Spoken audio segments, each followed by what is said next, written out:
Nagaan isiniifaa baay'atu akkam jirtu nagaattuu fayyaa keessanii isiniin jechaa qottaa shiriyyee hojjechaa jirra nafsee lubbuu teenya kan taatee kan nu guddiste xiqqeessitiin shiroo bareechee hojjechaa jira. Furdisee haga inni furdatu iyyuu ilaalayi.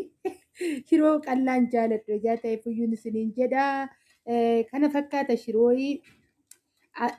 Maal jedheen isinitti himaa hojii shiroo. Bakka namatti tolti. Warri jaalatan waggaa jiraatan ta'e of guddisuu ta'e malee shiroo namni jibbu hin jiru.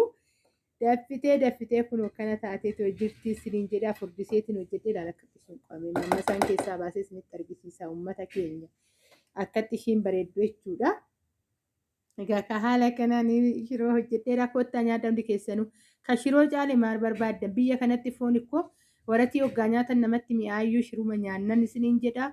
Egaa ka of fakkaatanii jiraatan of fakkaadhee jiraachuuf shiroon hojjetachaa jira. Kunooti hootilleessi.